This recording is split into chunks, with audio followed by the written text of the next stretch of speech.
hands of the people than in the conference rooms of any elite. Sam Seder. They are unanimous in their hate for me, and I welcome their hatred. We must guard against the acquisition of unwarranted influence, whether sought or unsought, by the military-industrial complex. The Majority Report with Sam Seder.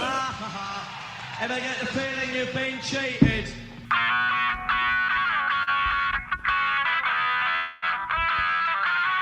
It is Tuesday, October 17th, 2023. My name is Sam Seder. This is the 5-time award-winning Majority Report. We are broadcasting live steps from the industrially ravaged Gowanus Canal in the heartland of America, downtown Brooklyn, USA.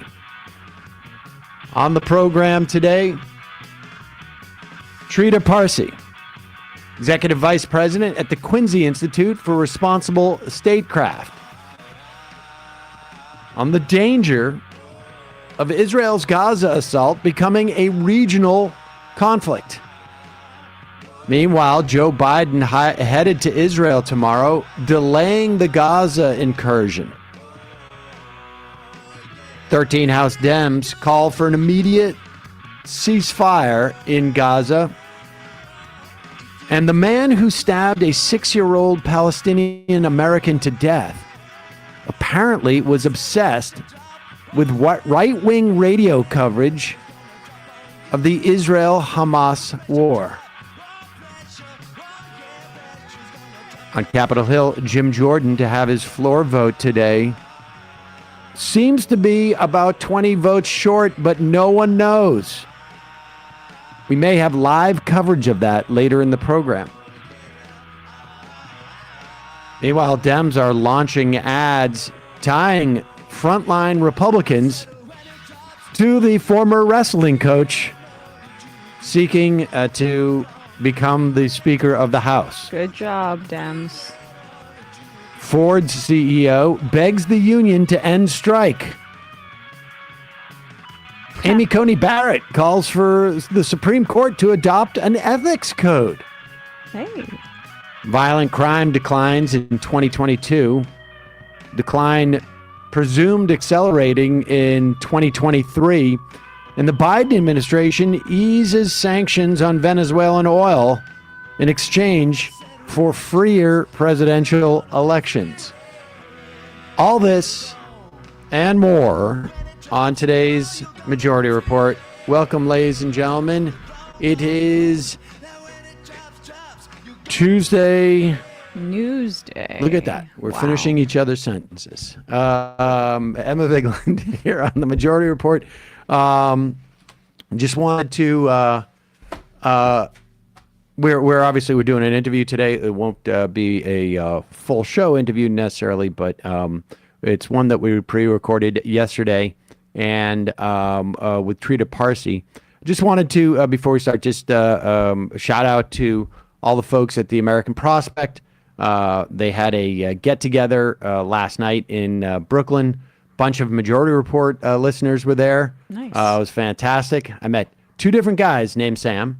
And multiple people, and Train Boy was there, and at least 2 or 3 people. One guy came up to me and said that he joined the DOJ antitrust unit as an intern because of this show. Another young guy said that he went to public policy and he's working on stuff in Red Hook. Went to public policy graduate school, working on stuff in Red Hook because of the cruise ships are coming in and docking in there and are polluting the water. There was some union folks there. It was really great to meet a lot of the folks who both listen to the show and are interested in the American awesome. Prospect. So that was fun. Yeah. That explains your voice today. And that explains my voice today. Yeah, I hadn't really thought about that. But yeah. Little fry. Little fry. I didn't get much sleep last night, and it wasn't because didn't go very late. Oh. Anyways, we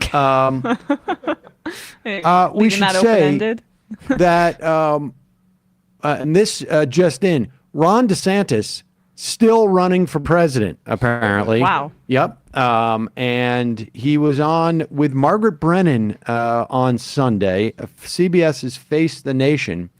And this is what he had to say about Israel and Gaza.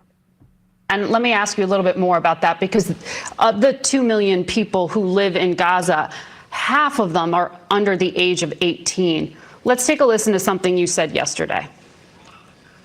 We cannot accept people from Gaza into this country as refugees. I am not going to do that. If you look at how they behave, not all of them are Hamas, but they are all anti-Semitic. I'm sure you know all Arabs are Semites. Pause it for 1 second. Ron DeSantis has jumped around in so many different directions as to how he's running his campaign. But that is literally, and I don't know if you guys saw the original of this, but it was when Donald Trump came down an escalator and said, we can't allow Mexicans in this country. He's now found his Mexicans. But I don't know if the anti-Semitism accusation elicits the same visceral reaction that Republican racists have about rape and things like that, what Trump said. Also, like because they're also anti-Semitic, the Republican base. This would be clearly like taking people in as refugees and not just them crossing our border like hordes in the imagination. Yeah, of I'm not Republicans. saying it's an homage, if you will. Yeah, it doesn't quite have the juice in me anyway. No, but that's Ron DeSantis in a nutshell, right? It's mini Trump, but really mini. Just to go back just a little bit. But they are all anti-Semitic. I'm sure you know all Arabs are Semites, but how can you paint with such a broad brush to say 2.3 million people are anti-Semitic? Well, first of all, my position is very clear. Those Gaza refugees, Palestinian Arabs, should go to Arab countries. The U.S. should not be absorbing any of those. I think the culture, so they elected Hamas. Let's just be clear about that. Not everyone's a member of Hamas. Most probably aren't, but they did elect.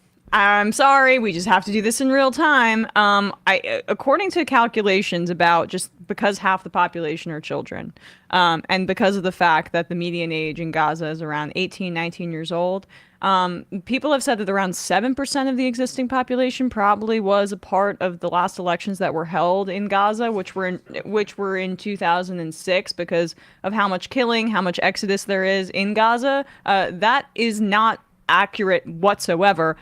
So and then that's the first point. And then the second point is that doesn't matter what people's government does. Collective punishment is a war crime. Even if 100% and all the little babies that are getting killed right now in Gaza voted for Hamas, still a war crime. Okay, thanks.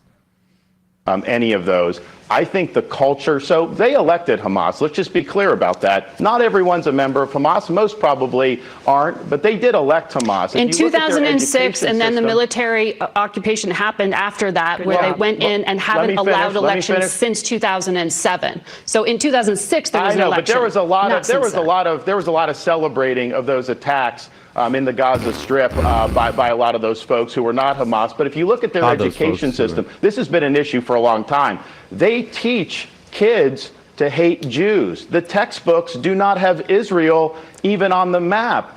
They prepare very young kids to commit terrorist attacks. So I think it's a toxic culture. And I think if we were to import large numbers of those to the United States, I think it would increase anti-Semitism in this country. And I think it would increase anti-Americanism in this country. And that's something, after seeing those demonstrations pop up in our country, just with blood still flowing amongst Israeli citizens over the weekend, you had people taking to the streets cheering on the barbarism of Hamas in our own country. That was a chilling thing to see, and I don't think that that's something that we should ever think is acceptable. I was there. I saw it on 9/11. No one's talking about getting Gazan refugees here right now. They can't even get out of Gaza. Copying everything that Donald Trump said. Yep, that's exactly what Trump said about 9/11. I saw them celebrate. Saw all the Muslims in New Jersey celebrating. I mean, the Twin it's Towers. all As he was calling into the Howard Stern show, or no, it wasn't the Howard Stern show. Sorry, that was a separate broadcast. As he was calling into whatever show, Trump's now bragging that Trump Tower was the tallest building in New York City. Yeah. Then saying that he had the view from above to see all the Muslims in New Jersey celebrating the Twin Towers falling. I was on the tallest building in New York. Can this guy come up with his own crap, or is this just going to be complete plagiarism with just a whinier tone and less charisma? We know the answer. Bloodthirsty Islamophobic piece of garbage. Here is AOC the next day on CNN responding to at least a part of what Ron DeSantis had. If you look at how they behave, not all of them are Hamas, but they are all anti-Semitic. None of them believe in Israel's right to exist. There's a lot in there, but I wonder for you, is he touching on something that is perhaps real here? Should Arab countries be taking on the lion's share of the burden to absorb what could be over 1 million, if not more, refugees from Gaza? I think there's something to be said about the region's partners being able to support and step up Palestinians. However, that does not abdicate the United States from our historic role that we've played in the world of accepting refugees and allowing people to restart their lives here. And I also want to address something very specific about what Governor DeSantis said when he said, quote unquote, all Gazans are anti-Semitic. How incredibly destructive and dangerous that rhetoric is. We just had a 6-year-old boy stabbed 26 times this morning because of rhetoric like that.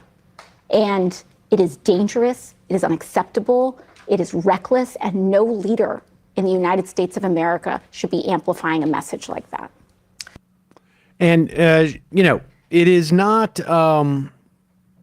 there's a lot of evidence. I mean, we don't know all the details of that, that stabbing of that boy. But as far as being reported at this point, according to the wife, and it's a very, it's a horrible story, but it's also incredibly bizarre and disturbing.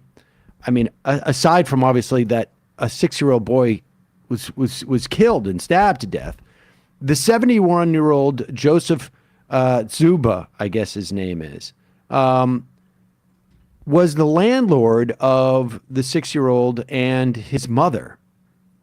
And apparently they got along quite well prior to the past couple of weeks. And according to the man's wife, Mary, told investigators that Zuba listens to conservative talk radio on a regular basis and became obsessed with the war between Hamas and Israel. Because prior to that, according to a neighbor, the boy looked upon this guy like his grandfather, and literally was. This is according to I guess a neighbor. The mother didn't have even 1% suspicion he would hurt the child because Zuba had been like a grandfather to the boy, even built him a tree house. The child, when he saw Zuba, ran to him for a hug and instead was stabbed 26 times. I mean, obviously, but that's what that kind of rhetoric does. And I mean, let's be clear here. Just listen to what, as we're in the midst of this incredibly emotionally heightened moment, when you hear Ron DeSantis weaponize anti-Semitism in that way, let that be a moment for you to reflect on. Maybe you're having conversations in your life right now that are incredibly frustrating, but understand that that is being incredibly cynically used, anti-Semitism. And the neo-Nazi anti-Semitism, the anti-Semitism that is incredibly real in the West, is not applicable to exactly to what we are talking about right now, which is Hamas, a terrorist group, being empowered by an impossible situation, a powder keg in this continued occupation of Palestinians, and killing senselessly, horrifically, Now, what it's the total of Israelis is 1,400, and then the total of Gazans and Palestinians is now over 3,000, and it's going to keep going up and up. And the death totals on the Palestinian side, that's where the increases are going to see. Don't be disempowered, because this is the argument that's coming from the right, and it's being cynically used. And also, just like to the point about refugees, if the United States is going to fund this and choose to fund the quote unquote defense of Israel as they bombard a population that's one of the poorest in the world, the very least moral responsibility that we have is to take any Palestinian that wants to come into the United States. But that should not be even that's the lowest bar possible. I mean, looks like thankfully Biden is going to Israel and hopefully preaching some restraint. But even so, even if Gazans are allowed to evacuate, it still opens the door potentially for the takeover of northern Gaza, and that is also ethnic cleansing. So I just want to be clear about that, because I know it's difficult to talk to some people in your life right now about this very topic, but listen to what Ron DeSantis has to say, and then you'll understand where the moral side is on this topic. DeSantis is deploying a logic that invites more deaths, including of Israelis. That they voted for Hamas. You could say, well, they voted for Bibi. They have a racist culture. Well, there's a racist culture in Israel. They don't accept Israel's right to exist. Well, yeah, they don't accept Palestinians' right to exist. Like, this is just inviting more and more violence. I mean, I think that, to me, like, I gave up on the sort of like the moral argument going back and forth, because it just depends on, who wants to set at what time. And, like when people lived on the land. Yes, 2,000 years ago in Jerusalem. I get it. But in terms of efficacy, if the state of Israel was established so that in the wake of the Holocaust, so that Jews could live in a safe country, at one point this project went the wrong direction, and it is not working. Mm-hmm. And you can go in as the state of Israel and you can level Gaza. But unless you're prepared to kill 2.1 million people, you can get rid of Hamas. Maybe. But the idea that something's not going to return in its wake when you have killed brothers, mothers, fathers, sisters, children of people living in Gaza for something they had no part of. The idea that that's not going to radicalize people and this problem's not going to come back. I mean, this is what, the 17th incursion into Gaza that they're planning? I don't know what the actual number is. But it's somewhere around there. That's not just a made up number. And at one point it becomes clear it's not working. And I'm not saying that Israel should have had no response whatsoever to this, terror attack. It would be absurd to say that they would have no response. But how many thousands need to die, and to what end? It's not working. It's simply not working. And they need to figure out another way of doing it. And then to be also to add to that, you're coming at it from a rational perspective, right? It's not working to protect Jews in Israel. It's not.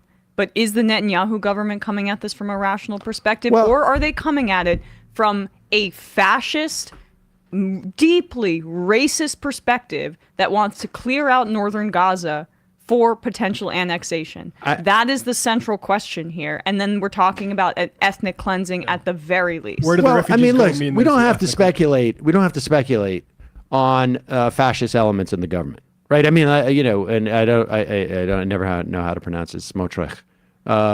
He's a proud one. Is a self-proclaimed fascist.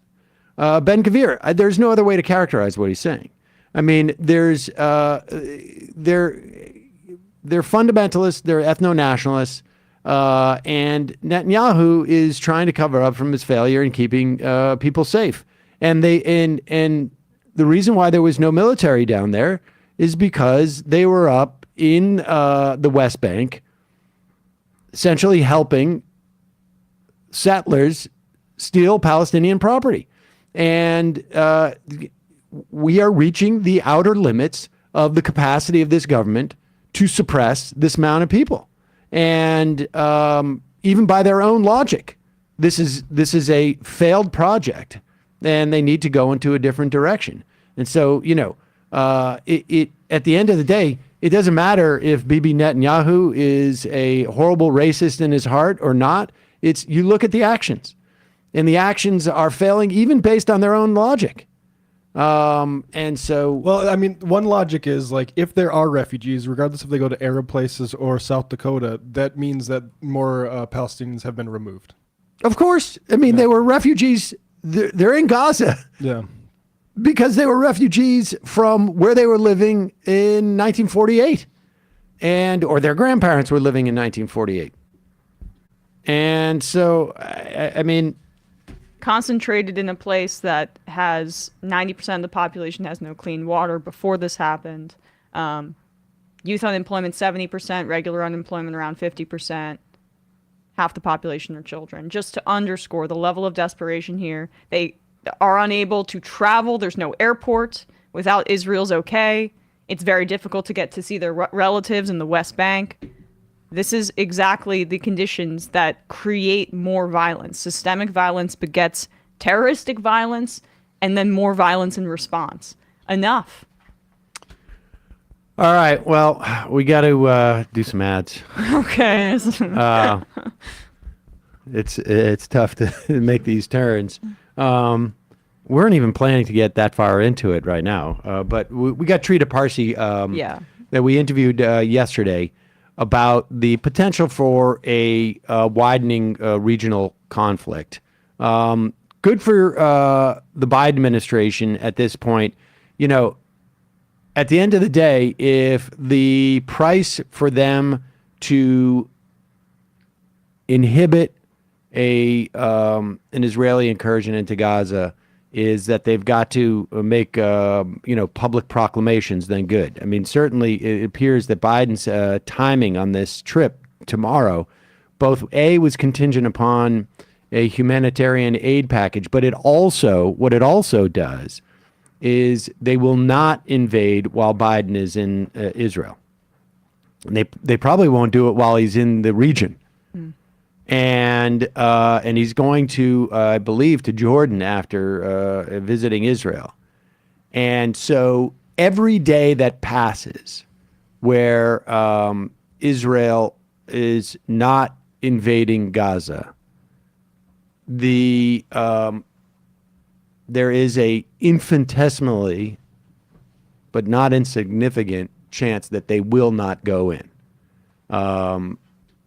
The government obviously wasn't prepared for this. You look at it's easy to sort of knee-jerk reaction in this situation.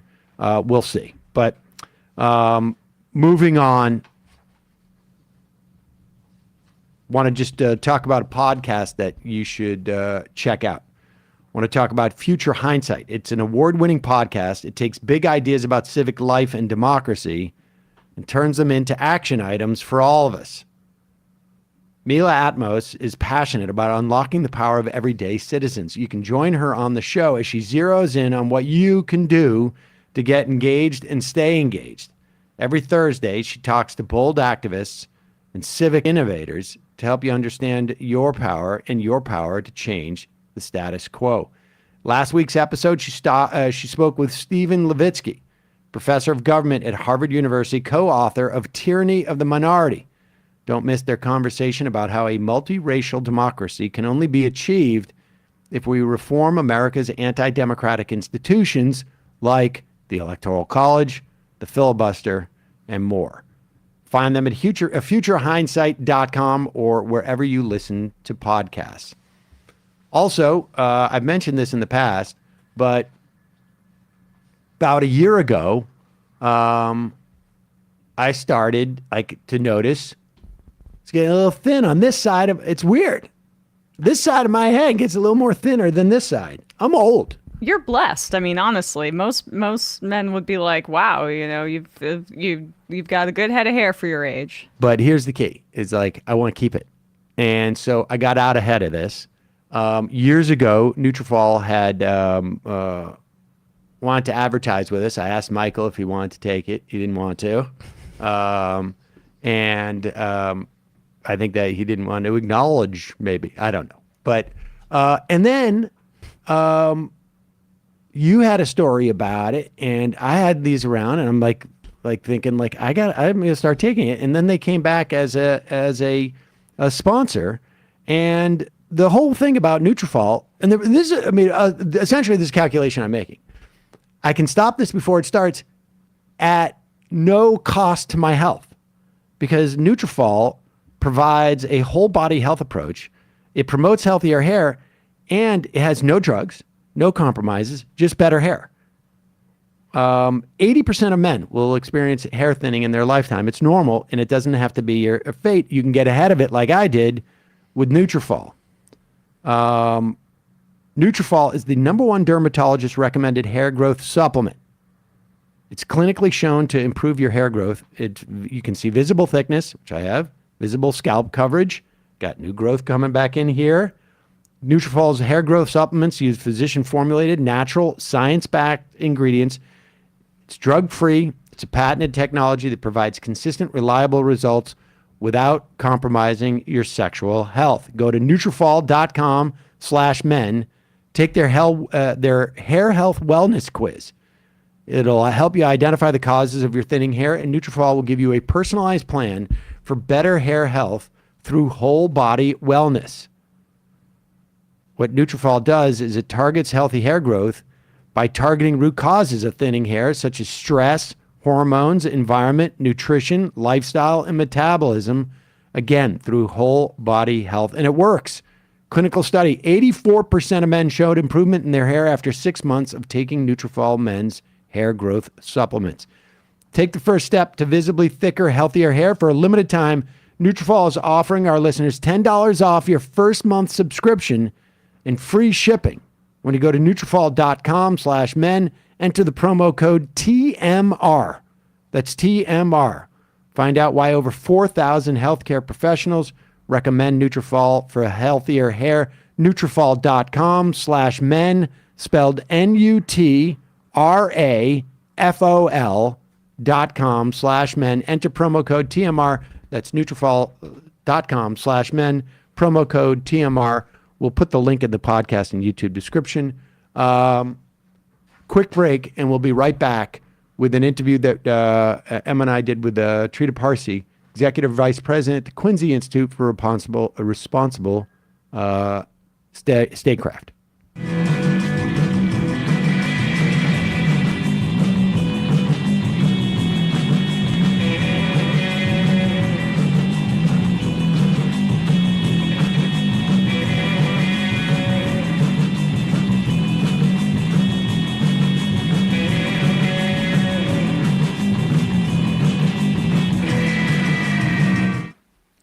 We are back. Sam Seder, Emma Vigeland on the Majority Report. I want to welcome to the program Trita Parsi. He's the Executive Vice President at the Quincy Institute for Responsible Statecraft. Trita, thanks for joining us. Thank you so much for having me. All right, let's talk about the peripheral aspects of this and whether they stay on the periphery, I guess. Who are in terms of this conflict widening, and we have no idea, we have a good sense, but we don't really know what further actions Israel's going to take in terms of invading Gaza. But with the assumption that there is going to be some type of incursion into Gaza by the Israeli forces, give us a sense of the peripheral players who may get involved at that point. Like, what is the first sort of like domino, I guess, that could fall in this instance? Well, first of all, thanks so much for having me. I think this is a very dangerous situation. It would require a tremendous amount of discipline by a lot of different players to ensure that this does not escalate into a region-wide war. You have already now some skirmishes up in the north from Hezbollah and Israel. 5 Israelis have been killed. Now, those are not necessarily unusual. They tend to happen. It's become more intense. It's still within the rules of the game that the Israelis and the Hezbollah has established for themselves. I think the big concern is this. If the Israelis go in by land, which at this point seems, almost inevitable, and it ends up becoming extremely bloody, which also seems to more or less be inevitable, and potentially leads to a significant weakening of Hamas. At that point, there is a risk that Hezbollah may step in because of not necessarily saving Hamas, because I don't think that's, their relationship is close enough to that, but in order to save themselves, because there are fears. And there's some Israelis that are already making the argument that since more than 300,000 reservists have already been gathered right now, that Israel actually is ready for a war with Hezbollah. So why not go there? I'm not saying it's a majority opinion, but it's an opinion that is being expressed inside the Israeli government. And if Hezbollah does this, if we end up having a war, not just skirmishes towards the north, with Hezbollah being involved, the argument that Iran is involved takes on a completely different meaning, because Iran's relationship with Hezbollah is much, much tighter and coordinated than it is and ever has been with Hamas. Some of those early reporting about an Iranian war with Hamas, we cannot completely rule it out, but what was the basis of that was highly unconvincing to me, given the nature of that relationship.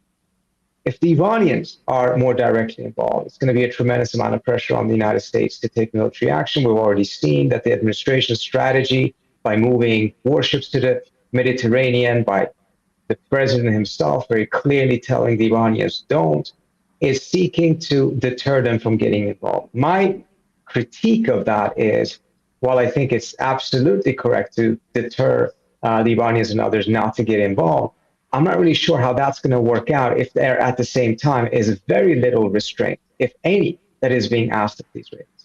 Because if the Israelis don't show restraint, if this then ends up becoming a true bloodbath in Gaza, then it's very difficult to expect that even the deterrence of an American attack will ensure that there will be restraint shown by Hezbollah. Can you? I just want one follow up on this.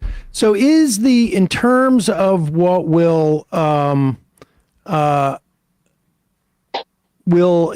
guess motivate Hezbollah? Will it be the idea that the loss of Hamas as a potential threat to Israel will make Hezbollah like the sole threat that Israel at that point, who has now amassed, hundreds of thousands of extra troops, will be sitting there and they'll just continue on? Or is it possible, or does Hezbollah feel threatened and therefore that they need to begin to engage merely because they're reacting to perhaps the carnage of civilians? I don't think it's so much of the carnage of civilians. That will definitely put pressure on them from below. And those images may not be shown on American TV stations, but they will be shown by Arab TV stations, by Al Jazeera, etc. And it will inflame the entire region in that sense. But I think it's more that you have to put yourself in thinking, how do they perceive the situation? And we may think that it's clear Israel is not going to be, on a war footing and actually extend the war into Lebanon. You're sitting where Hezbollah is, you're not necessarily going to count on that, particularly when you see more than 300,000 reservists being gathered and equipped for war right now. So it's about what their perception is of what the threat picture to them will be if they are sitting and not intervening and allowing Israel to have a successful raid in Gaza that more or less decimates Hamas. Now, first of all, I'm not so sure that even is going to be the scenario, in the sense that I'm not so clear how Israel actually would succeed in doing so. They can damage Hamas tremendously, but to truly defeat it, as the Israeli objective is, seems very difficult to achieve. But the point being that their perception is that if Israel is not if it doesn't have to deal with Hamas, if Hamas more or less has been taken off of the playing field, then Israel will then move north and Hezbollah will be in a much more precarious situation. And as a result, it is more rational for them to intervene prior to that and not save Hamas, but at least try to see if that victory of Israel becomes a Pyrrhic victory, which then would disable it from moving north and taking on Hezbollah. Makes total sense. I'm wondering just if you could zoom out for a second, because our audience may have heard the term Hezbollah before, but may not have a full understanding of what Hezbollah is. Can you explain that, its connection to Lebanon and then Iran as well? So Hezbollah is a Shia Muslim movement that was created in the early 1980s in Lebanon through the explicit help of the Iranians. This is early in the Iranian Revolution when the Iranians were trying to spread the Islamic Revolution. To some extent, Hezbollah would never have been successful in its creation had it not been for the Israeli invasion of Lebanon back in 1982, which actually kind of galvanized opinion there against the Israelis, not initially, but after a couple of months. Now, Hezbollah's relationship with Iran is very, very close. They're both Shia. Hezbollah essentially are seeing Iran's supreme leader as their spiritual guide. They're all within that same ideology and ideological view of the region. The Iranians have armed, trained, equipped Hezbollah. They view them as their first line of defense against Israel. Part of the reason why I don't think the Iranians were looking for a nuclear bomb to deter Israel is because through Hezbollah, they believe that they already have a pretty effective deterrence. We saw the war in 2006 when Israel went into southern Lebanon, ultimately failing in defeating Hezbollah. It ended up becoming a success or a victory for Hezbollah by virtue of essentially surviving that fight. And that was after 34,000 Israeli troops invaded southern Lebanon. Their relationship is completely different from that of Iran's relationship with Hamas. Hamas comes out of the Egyptian Muslim Brotherhood, a Sunni movement. Its original founder, Yassin, that the Israelis assassinated in 2004, absolutely detested the Iranians and the Shias and did everything to make sure that Hamas did not move closer to Iran and kept a very significant distance from it. After his assassination, things have changed between Hamas and Iran. But not to the extent in which the Iranians and Hamas have the same relationship as with Hezbollah. Give us a sense of Mohammed bin Salman's interest, I guess, and what they're doing in this situation. Israel and Saudi Arabia were, I guess it depends on who you were talking to, at least pursuing some type of normalization. But within the past couple of days, the pressure seems to be on the Saudis to at least indicate, some relationship with Iran. I mean, how does that work out? Is Saudi Arabia going to be any type of substantial player in this? Well, let's take a step back and talk about the normalization first, and then we can get to the last part of your question. For the last couple of months, Saudi Arabia and Israel, through the mediation of the Biden administration, have had very serious and advanced negotiations about Saudi-Israeli normalization. This is essentially the extension of the Abraham Accord that the Trump administration put together when they managed to get 4 Arab countries to normalize relations with Israel without any clear, significant, or meaningful concessions on the Palestinian issue. This, in their view, was an important shift in the region because it essentially showed, they argued, that you can have reconciliation between Israel and the Arab state without resolving the Palestinian issue. From the other perspective, it meant that these countries abandoned the Palestinian issue, betrayed the Palestinians in order to improve their economic relations and security relations with Israel. The Biden administration tried to expand that by making sure that Saudi Arabia, a much, much more important country than the UAE, for instance, who was the first to normalize, would also normalize with Israel and then continue the path of essentially trying to get normalization agreements without any major changes on the Palestinian issue. The thinking essentially being that the region was now ready to move beyond the Palestinian issue, not to resolve it, not to fix it, not to achieve a two-state solution, which has been a long-standing American goal, at least ostensibly, but instead move beyond the Palestinian issue. That fundamental idea and the assumption behind it, I think at this point is in ruins. Because while the world may have forgotten the Palestinians, the US certainly did, the Israelis were happy to, and some Arab regimes were happy to forget about the Palestinians did not forget about the Palestinians. And unfortunately, through a very horrific attack, they have reestablished their relevance and the impossibility of ignoring their plight and their situation, both in the West Bank and in Gaza. In that context, MBS is now in a rather precarious situation. He had really banked on the idea that he could normalize and that the Palestinian issue was not that important any longer, and that he could become the leader of the Islamic world without resolving that issue, but actually helping to put it in the margins. That's failed. And now he is, I believe, scrambling. He needs to be able to regain some sort of a relevance on this issue because the Arab world clearly cares about it. And his past position and his silence on these issues are not going to play particularly well, particularly when the Arab public are watching and seeing thousands of Palestinians being killed. So, for instance, he ended up having a 45-minute conversation with the Iranian president, the first one that they've ever had, even after they normalized the relationship. And I think at least one consideration from the Saudi side there was to re-inject itself into this issue in order to prevent the Iranians to have full ownership of being the main sponsor of the Palestinian cause, something that, of course, is a negative in the Washington context, but is a significant positive in the regional context. So I think he's playing a bit of a catch-up at this point. Exactly where he wants to go or where he will end up is unclear at this point, but I think the geopolitical landscape that he had bet the normalization strategy on has shifted so dramatically that he needs to shift a lot of these other positions as well. And that big shift is simply that there was a sense that you could just simply ignore the Palestinian, the existence of Palestinians, and eventually it wouldn't be an issue whatsoever. And let's talk about Egypt here. There is essentially two doors, if you will, out of Gaza, which has been, considered an open-air prison for almost 2 decades now.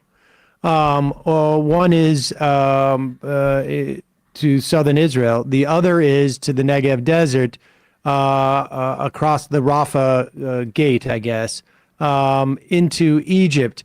It is unclear that Israel has said for Palestinians, to head to the Negev, although it sort of seems to be what they're suggesting, although they're at first they bombed Rafah Gate multiple times, as far as I can tell. But what is the ability of Egypt to absorb refugees at this point? And what are their interests here? Well, Israel doesn't, the Egyptians don't have much of a capacity to absorb. And we're talking about the Israelis urging about 1.1 million Palestinians to flee to Egypt.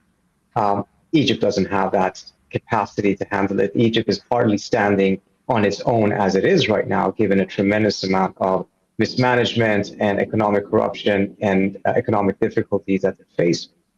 Moreover, there is a fear because of past history, that if that mass exodus of people leave what is currently Palestinian land, it will create an opportunity for Israel to conquer and annex Gaza. And then you have another problem, which is you already have several million Palestinians living in refugee camps in Jordan and in Syria, and who are asking for a right of return. Egypt would now also then be a host of a very large number of Palestinian refugees that they would not want to completely integrate into their country, who wants to return to Gaza, and you would have a deepening of that conflict at a moment where the public in Egypt is going to be completely up in arms about what's happening in Gaza and very strong anti-Israeli sentiment. So the Egyptians are not crazy about this idea at all. This is a very bad situation for them.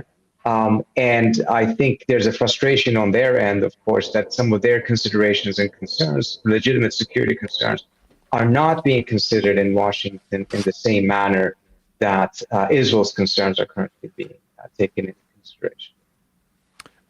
Let's talk about the U.S. role in this. And you've been critical of the administration's. I mean, it has seemed to me that Biden's foreign policy has been largely, let's just pretend things aren't happening in certain places and maybe it'll go away for the most part. That's not happening, obviously, here. What do you make when you, and I think you've written, it is, speaking of this administration, aside from the moral bankruptcy of calling for restraint, and we know that not calling for restraint. Excuse me. Yes, of not calling for restraint, and we know that it's been reported that there were specific sort of phrases around the concept of restraint that the State Department has been specifically prevented from using, which is rare. Frankly, I mean, I don't recall a time where the U.S. didn't at least, feign some notion of restraint.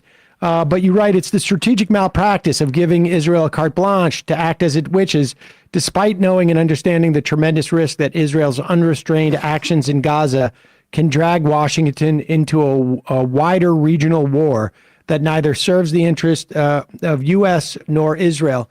Talk about that, because it seems that to the extent that things have really, particularly with Gaza, it seems to me that starting with the Bush administration was the first administration to not function as the ballast against the worst of Israel's inclinations.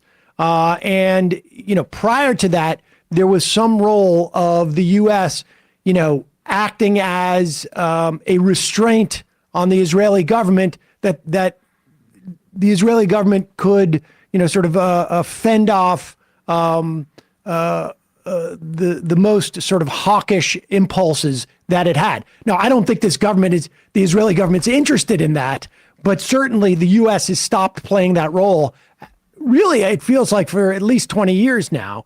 But talk about Biden's reluctance or refusal to do that.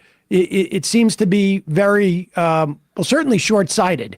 But and aside from the moral implications, from strategic implications, walk us through that. Yeah, I wrote a piece in the New York Times a couple of months ago, 2-3 months ago, about how the United States, by and large, not just in this arena, but by and large, have given up on the idea of being an honest broker. In this specific issue, we shifted from wanting to be seen as an honest broker to actually shunning the idea. Politically, it didn't look good for politicians to be an honest broker. They were pressured to be seen as Israel's ally in this. And that's truly how we have acted in this arena, in the sense of trying to pave the way for the Israelis to pursue their interests or how they define it, rather than necessarily thinking, okay, what does this do to the larger objective that we say that we have, which is to achieve a two-state solution? This deference, decade-long, to the Israelis on this issue is a key reason as to why the prospects for a two-state solution are next to nil, and has been next to nil for quite some time right now. Because this has enabled the Israelis to continue to create facts on the ground, expand settlements, etc., and make any type of a continuous Palestinian state more or less possible, while at the same time creating a massive political obstacle to close down those Israeli settlements now as they have become facts on the ground. So in this context, the Biden administration has gone very far in trying to show as much support for Israel as possible, which I think to a certain extent is quite understandable because of the horrific attack that Israel suffered at the hands of Hamas. But I think it is a combination of putting very little pressure, if any, on the Israelis to, for instance, even things such as making sure that what Israel does is within the confines of international law. The way the administration is doing it is that they're talking about international law and Israel in the same speech. They say that democracies follow international law, but they never say Israel has to follow international law in order to have America's. That message may be implicit, but I think it's actually significant value to make that explicit, because we want, on the one hand, the Iranians and Hezbollah to show restraint and not enter this arena, to do so without at the same time being clear that the United States is also doing something to make sure that Israel is showing restraint, I don't think is a winning strategy. I think if we had a much clearer message to the Israelis that they have to follow international law, they too have to show restraint. The fact that they have been subjected to what likely is war crimes by Hamas in terms of kidnapping civilians and children, etc., does not justify or give a free hand for Israel itself to commit war crimes through collective punishment. I think a message of that nature may have been politically more costly for Biden, but would have been far more effective in ensuring that this does not escalate into a larger war. That very likely would also suck the U.S. into it. And this is where I think it's particularly problematic to see how the administration has instructed diplomats not to talk about ending the bloodbath, ending the violence, calling for a ceasefire, calling for de-escalation. These are languages or terms that the State Department no longer is essentially permitted to use. Early in the conflict, the State Department had issued 2 tweets in which it talked about ceasefire and de-escalation. The State Department deleted those tweets. And then we saw also how the White House spokesperson treated members of Congress who had done, again, something very natural. They're seeing this horrible violence and they're asking for a ceasefire and a de-escalation. And they were called, I think, repugnant or reprehensible for having done so. That's a very, very odd situation for us to be in, a position for us to take if our objective is to actually make sure that this violence ends and that it doesn't escalate into a larger war. I mean, it really does feel like the Biden administration has about a 13-month horizon in terms of what their strategy is here, specifically to get to the other side of the elections. And do you think that the Biden administration, I mean, I may be wrong, but it really does feel like this is almost wholly driven by domestic politics. In terms of the Biden administration's response, there is nothing, I don't think it's consistent with I don't think it's consistent with U.S. foreign policy to not even mouth the words restraint, other than like these domestic politics. But do you think that the Biden administration misunderstood the domestic situation in this country in terms of like how that would be received? Because it feels like they've had to sort of tack back to, call for a little bit more restraint. I mean, it's a little bit less implicit.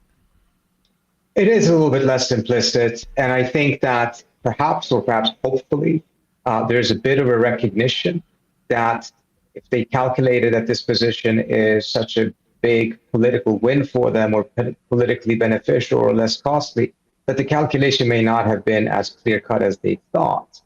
I think that if we start seeing a tremendous amount of violence in Gaza and suffering, and we are all increasingly seeing other Western countries starting to issue much stronger statements, then it's also going to be more difficult for the United States to stand increasingly alone in not calling for a ceasefire, not calling for an end to violence. Keep also in mind of how this plays out in the Ukraine context, in which a lot of countries in the global south were very, very negative to the idea that the Ukraine war was not just a war between 2 countries over a border, an infected conflict, but it was actually about the future of the rules-based order.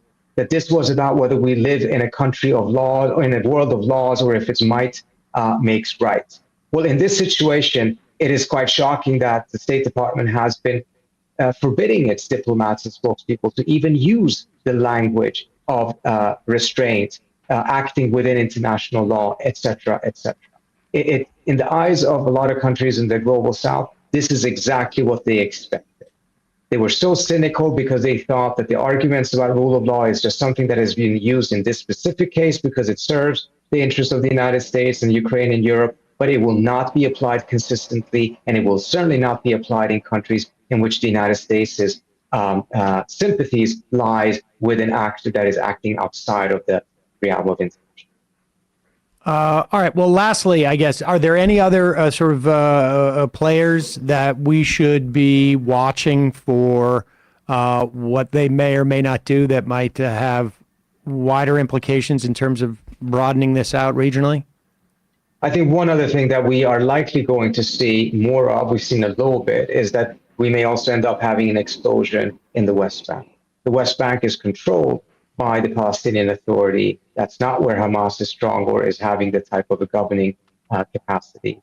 But tensions there were already rising because of the expansion of settlement, because of how settlers have been attacking Palestinians, as well as Palestinians, in some cases, attacking Israelis. So tension had already been brewing there. It's likely going to get much worse, particularly as the fighting in Gaza intensifies. And again, there's so many unknown factors. It's so difficult to control so many of these different variables. It makes it extremely explosive. And in that context, not to be more active in calling for restraint and de-escalation, to me, is just an extremely dangerous strategy, particularly mindful of the fact that the manner in which the Biden administration has moved troops into the Mediterranean, et cetera, it's going to put pressure on itself to intervene militarily if things get much worse. Right. The ease in which it can be done at that point lowers the threshold for what the expectations are of people of the U.S. Trita Parsi, Executive Vice President at the Quincy Institute for Responsible Statecraft. Thanks so much for your time today. Really appreciate it. Thank you so much for having me. Appreciate it. All right, folks.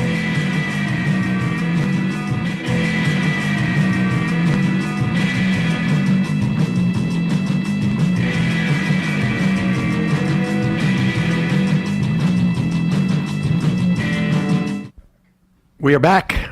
Sam Seder, Emma Vigeland on the Majority Report. A couple of IMs, and then we will head into the fun half. My issue with the interview is that there is an assumption that should Israel invade, it's a fait accompli, that Hamas would be wiped out or at least significantly weakened. I wholly disagree. Hamas is essentially a political movement. Political solutions would weaken it. Like with the PLO and Fatah were weakened by accepting Oslo and its after effects. Hamas has the tunnel system in the wasteland that Israel has created. I wouldn't be so sure that an invasion wouldn't be a complete disaster for a conscript army like Israel's. John Elmer has spoken about this on the Electronic Intifada. Well, I will tell you this. The much of the leadership of Hamas is not in Gaza. It's in Turkey. It's in Qatar. Mm-hmm. It may be in other countries. The tunnel system, I think the idea would be, they would just literally blow up everything in northern Gaza. I think what they could do is diminish the weapons that Hamas has and its ability to send rockets into Israel. But yes, I agree that I don't. That was the point that I was trying to make, is that you're not going to. There's no evidence that you're going to do anything other than restart the clock. Militant apathy. The Saudis don't give a crap about the Palestinians either. True, of course. Of course they don't. They were just circumventing brokered by the Trump administration with the Abraham Accords. For all, they have to give a nod because the rest of the Arab world supports Palestinians. A popular sentiment. But yeah, MBS is not that concerned with popular sentiment. I mean, Omar Shakir, I think yesterday said on the program, there was an attempt by all the parties in that region to just simply pretend that the Palestinians don't exist anymore. Yeah. And lie to all of them. Knott says, thank you so much, Sam and Emma, for these interviews, because I'm able to learn about not only history, but current events. Okay, you're welcome. We're now watching the vote for the speakership. Jeffries. It is Jordan and Jeffries seem to be getting the most amount of votes. Do we know how many Do we know how many are in the chamber? Is it 432? Did we determine that? Okay. So there are 220 Republicans. Caston. There are 212 Jeffries. Democrats. One of the strategies that we've heard is that there's going to be an attempt to Castro of Texas. to vote present. Now, if you vote present, what you do is you drop the threshold. Right now, the threshold 232 divided by 2 is 432 divided by 2 is 216. That means that you need to get 217 to win. This is not like the motion to vacate. There's an actual election going on here. You need 217 to win. Who voted others? They've already lost 2 then. So Don Bacon of Nebraska voted for Kevin McCarthy. And Okay, Lori so Chavez DeRemer, who's a he freshman can from Oregon, afford voted now for McCarthy. to lose only 3 votes, and he's lost 2 in this round. Now, it's theoretically they could vote again, right? They could just keep voting. It would be like January, Right. 15 15 rounds of It voting. would be like January. They're, Right. voting, they're voting to elect a Right. speaker. And Ken Buck missed his vote, so he has not voted yet. Okay, but that So he'll come back. So at the end, they'll call Okay. out missing votes. So he Okay. did not. Did he pull the fire alarm? Now, let's be clear. If they were to vote present, that would drop the threshold. They cannot drop the threshold below 213 because if they drop the threshold below 213, Jeffries could become the speaker. Theoretically, Jeffries could become the speaker if the threshold was a little bit higher and there were 1 or 2 defections from Republicans to Jeffries. I doubt that would happen. I wouldn't be so sure if it was on the other foot. If the shoe was on the other foot, I wouldn't doubt that would happen. And I've said that in the past, and people have been talking about it for 8 years, as far as I can tell. Did something just happen? There was some rumbling, yeah. Did someone just vote for Jeffries that... Craig. Jeffries. We're going to follow this until this round, and then we'll head to the fun half? The fun half. Crawford. Jordan. Crenshaw. Jordan. Crockett.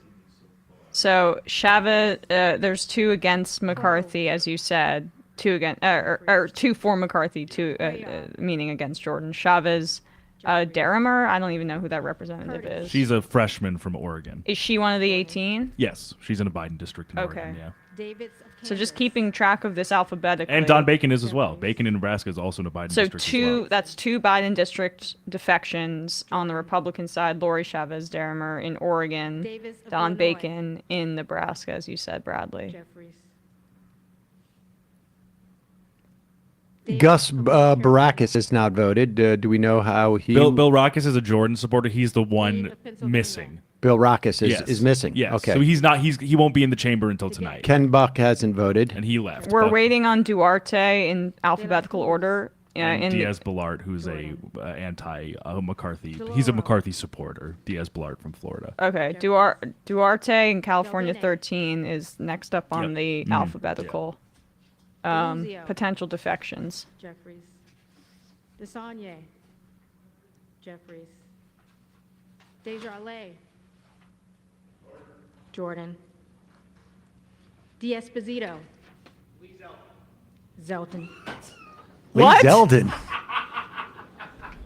Well, that's it for Jordan is done now, right? So Anthony, yes, he would need. So this is three separate votes. Bill Rockus is absent. So Scalise. And if Buck, wait a second. Scalise. And yes, Diaz-Balart. Diaz-Balart voted. So this is it. This is it. Jordan's done. Yep. Jordan's At done in least this on round. this round so of the first round voting, of voting, yeah. he is done. And so let's take a break, and we'll head into the fun half, and we will be able to give you the final tallies. And then the question becomes, Why Lee Zeldin? I think D'Esposito, who's a New York freshman. I think maybe he might have been. I think he replaced Zeldin, so maybe he was like, my guy Zeldin. I don't know. It's like writing in your dad for president. It's so stupid. It's Like, exactly. I was hoping that maybe I would get a vote. Now, I have not actively campaigned. Mm-hmm. I'm not going to I'm not going to talk out of turn. There's been some phone calls I've been making with some of my friends across the aisle in the Republican Party, and it turns out no votes for me. So, but Jim Jordan is at this point toast. We just had Jake Ellazey vote for who is that? That's for. Did Elsie voted not for Jordan? Yeah, he's also he's a freshman from Texas. Jake. Who did he vote for? Some other. He voted for Mike Garcia, the California representative. Oh, I see. So okay. we're just really so that's throwing just him more out to there. like That's like I'm voting for the Easter Bunny. Exactly. Essentially. Right. I don't know why Scalise, I guess, is still theoretically a candidate, and Kevin McCarthy is a candidate. The others that we just referred to as others, at least on the New York Times. And if all the Democrats hold the line. Now, let's just be clear. Jeffries can't win without Republican votes. Right. Because you need to hit the over 50% of present voters. It's not a plurality, it's a majority. It's not a plurality, it's a majority. Unless people vote present, in which case they're not counted as actually being present, which is a weird way of phrasing it. But if those 5 were to have voted present, then we're in the territory of like Jeffries could win. But zero. It seems like they're not going to do that. It seems like the reason why they're not doing that. I mean, because look, we know that Zeldin is not going to win. And so the reason why someone votes for Lee Zeldin is because they're afraid that if too many of us vote present and we're not coordinated on this, then Jeffries could win. Right. By mistake. Right. Geez, these Republicans have Jim Jordan in a headlock. It's true. Jordan has been counted out and will come back in the next round. See if he taps out. And attempt to... pin down some more members? Yes, and regain his footing. And incidentally, wait, folks, Gates just stood up. Gates voted for Jordan. Yeah. As a style guide, I just want folks to know that we will never refer to Jim Jordan again without using verbs that are also interchangeable for wrestling matches. Yes. So the this round is almost over. It's almost timed out. And Jordan will have another chance to put his hat in the ring. The other Andrew Garbarino from Long Island also voted for Lee Zeldin. Is Zeldin still alive? He's not even in Congress. No, but I mean, maybe you don't have to be in Congress. Yeah, it's to true. be, It's the Trump speakership argument. Jimenez just voted for Kevin McCarthy. Yes, Jimenez is a real ardent McCarthy. I mean, and this is relevant at this point is only because it gives us a sense of Jordan's opportunity in round 2. And I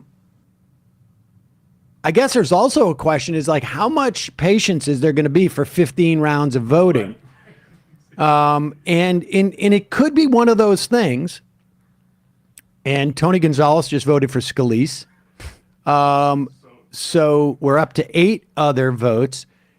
This is relevant because the likelihood of Jordan winning in round 2 diminishes with the greater number of people it is that switch. Now, with that said, we don't know. They just had the camera on Jim Jordan, and now he may know like these guys they get the first round where they vote who they want to, but like.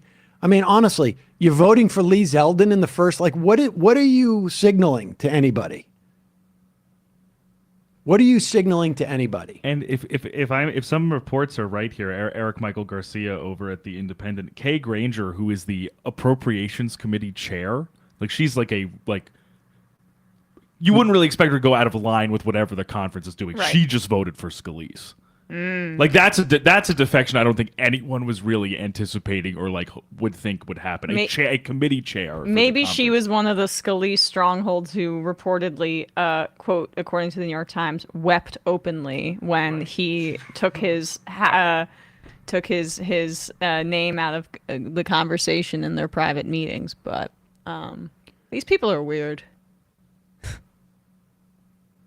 Majority Report wardrobe coordinator says Diaz Ballard with the takedown 2 points. I have to remember that from my junior high wrestling days. I'm running up. I went to an all-girls school. I don't really have a ton of high school wrestling in my lexicon. I just remember there was this kid who I was friendly with, was a couple years older than me, and he would just always come on and like at the beginning of practice, he always like, I want to try out my figure 4. And then would just like, it was the most painful thing I've ever experienced. And I couldn't say no because it was like, you know, you get an upperclassman, like, you know, you're like, oh, okay.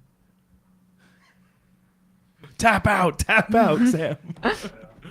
And you That's just why I pretend gravitate towards you're basketball. That's why you had to just pretend like you weren't in pain. Little less pain, little less All right. homoeroticism. So look, we see 9 votes. You know, there's no way for us to know if these 9 had said, have already said to Jordan, I'll vote for you in round 2. But if they don't vote for him in round 2, I think that he's not getting it. Which is interesting because most of the reporting heading into this day was very optimistic about Jordan's chances. Again, like I think it's very possible that there could be a second round vote. Like I'm not. I don't know if I understand fully what that's about. Like, what's the value for someone who's reluctant? If you're a frontline Democrat and you're, Republican, and you're reluctant to vote for Jim Jordan, I don't know that there's much value to you to go back to your constituents and say, yeah, but I only voted for him on the 3rd ballot. Right. Like, I just don't know that really is. Yeah, but what else are they going to do? Well, they're literally between a rock and a hard place. If they don't vote for Jordan, they're going to get primaried, right, by the Republicans. That seems to be the threat. If they do vote for him, they're going to get screwed in their Biden districts. So they're trying to put lipstick on a pig here. But not everyone is following the same rules because, like, Brian Fitzpatrick, who was a Republican from Pennsylvania, is in like the most like Biden district, and he voted for Jordan right now. Well, I guess I just don't understand they're all making everyone's different calculating differently. It's not a block formation so far. Well, they may also be aware of like just how do I have because all of these all of these people we're talking about, they have a list of 4 or 5 people that they are afraid is going to run against them. The county supervisor might run against me who's a Republican, or the comptroller, or that the car salesman who's going to self-finance himself. That's what's going on. In terms of their. Jeffrey's just voted for himself. Jeffrey just voted for himself. Applauded. Oh my God! All right, enough. But you know what? They're doing this because they're trolling. They're trolling. This is. We should put this up. It's pretty funny. No, it's over. All right. Well, they just gave half of them Jeffries are still a laughing. You can see them all laugh. Yeah. Jeffries.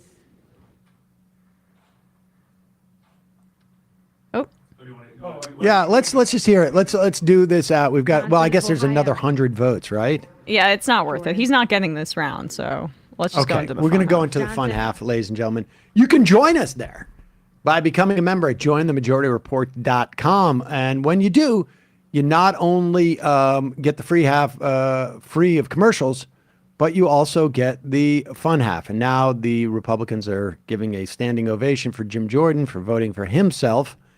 This is like one of those things like where you, it's honestly like, and you learn this by the time you get to your second kid, like, and the kid takes a poop, you don't have to applaud. It's okay. It's probably better that you don't. Yeah. But voting for themselves, they're doing that in earnest. At least the Democrats did it ironically. Right. Folks, you can help support this show by becoming a member at jointhemajority.report.com. Yeah, I said all this stuff earlier. Also, don't forget justcoffee.coop, fair trade coffee, tea, or chocolate. Use the coupon code majority, get 10% off. Emma, what's happening on ESVN? We gave a little ALCS, NLCS preview. We also broke down the defensive kind of stronghold games in the NFL last week with the Eagles and 49ers toppled. No longer any undefeated teams left. I continued my love fest with C.J. Stroud, my favorite rookie in the NFL, and who had a lot of racist assumptions about him leading into the draft that have now been shattered, which is fun for the whole family. YouTube.com/ESPN show. Matt. Yeah, tonight talking to two nurses about the nurses strike in New Jersey and some other stuff. Patreon.com/Left Reckoning. Also, patrons for Left Reckoning at Patreon.com/Left Reckoning will get part 2 of our Communist Manifesto reading series on proletarians and communists. 646-257-3920. See you in the fun half. You are in for it. All right, folks. 646-257-3920. See you in the fun half. Oh, no.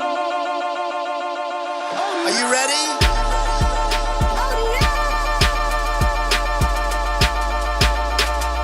Who sent us this? Anarchy. Alpha males are back. Boys back. And the alpha males are back. Just as delicious as you could imagine. The alpha males are back. Boys back. And the alpha males are back. Just want to degrade the white man. Alpha males are back. I take all of it in my throat. Alpha males are back. Snowflake says what? The alpha males are back. You are a madman. And the alpha males are back. Oh no, Sam Cedar! What a fucking nightmare!